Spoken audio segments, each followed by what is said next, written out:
Lead generation ಅಂದರೆ ಏನು? What is lead generation? So ಈಗ ಲೀಡ್ ಅಂದರೆ ಏನು? ಈ ಕ್ವೆಶನ್ ಮಾರ್ಕ್ ನಿಮ್ಮ ತಲೆಯಲ್ಲಿ ಬಂದಿರ್ಬೋದು.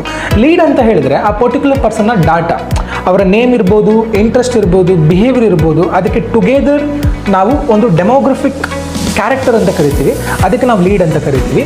ಆ ಲೀಡ್ ಅನ್ನೋದು ತುಂಬ ಇಂಡಸ್ಟ್ರೀಸ್ಗಳಿಗೆ ನೆಸೆಸರಿ ಇರುತ್ತೆ. ಅಂದರೆ ಇವಾಗ ರಿಯಲ್ ಎಸ್ಟೇಟ್ಗೆ ಬೇರೆ ಥರ ಲೀಡ್ಸ್ ಇರುತ್ತೆ, ಡೆಂಟಲ್ಗೆ ಬೇರೆ ಥರ ಲೀಡ್ಸ್ ಇರುತ್ತೆ, ಹಾಗೆ ಇಂಟೀರಿಯರ್ ಸೆಗ್ಮೆಂಟ್ಗೆ ಬೇರೆ ಥರ ಲೀಡ್ಸ್ ಇರುತ್ತೆ. ಇಂಡಸ್ಟ್ರಿ ವೈಸ್ ಲೀಡ್ಸ್ ಚೇಂಜ್ ಆಗ್ತಾ ಹೋಗುತ್ತೆ. ಸೊ ನಮ್ಮ ಕೆಲಸ, ಈ ಡಿಜಿಟಲ್ ಮಾರ್ಕೆಟರ್ ಕೆಲಸ ಏನಾಗಿರುತ್ತೆ ಅಂತ ಹೇಳಿದರೆ, ನಾವು ಡಿಫ್ರೆಂಟ್ ಡಿಜಿಟಲ್ ಪ್ಲ್ಯಾಟ್ಫಾರ್ಮನ್ನು ಅನಲೈಸ್ ಮಾಡ್ತೀವಿ. ಯಾವ ಪ್ಲ್ಯಾಟ್ಫಾರ್ಮ್ ಯಾವ ಇಂಡಸ್ಟ್ರಿಗೆ ಬೆಸ್ಟ್ ಸೂಟ್ ಆಗುತ್ತೆ ಅಂತ. ಅಲ್ಲಿ ನಾವೇನು ಮಾಡ್ತೀವಿ ಅಂತ ಹೇಳಿದ್ರೆ ಡಿಜಿಟಲ್ ಆ್ಯಡ್ಸ್ಗಳನ್ನು ರನ್ ಮಾಡ್ತೀವಿ.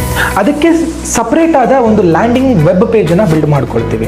ಅಲ್ಲಿ ನಾವೇನು ಮಾಡ್ತೀವಿ, ಆ ಪರ್ಟಿಕ್ಯುಲರ್ ಇಂಡಸ್ಟ್ರಿಗೆ ಬೇಕಾಗಿರುವಂಥ ಡಾಟಾಗಳನ್ನು ಜನರೇಟ್ ಮಾಡ್ತೀವಿ.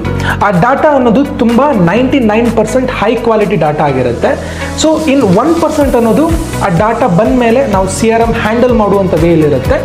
ಅವರಿಗೆ ನಾವು ಕಮ್ಯುನಿಕೇಷನ್ ಮಾಡಿ ಅವರ ರಿಕ್ವೈರ್ಮೆಂಟನ್ನು ತಗೊಂಡು ಅದನ್ನು ಪ್ರಾಪರಾಗಿ ಕನ್ವರ್ಷನ್ ಮಾಡಬೇಕು. ಕನ್ವರ್ಷನ್ ಅಂತ ಬಂದರೆ email automation, WhatsApp automation, telecalling, ಇದ್ರ ಥ್ರೂ ಆ ಪರ್ಟಿಕ್ಯುಲರ್ ಇಂಡಸ್ಟ್ರಿ ಆ ಲೀಡ್ನ ಕನ್ವರ್ಟ್ ಮಾಡಬೇಕು. ಇದು short and sweet about lead generations.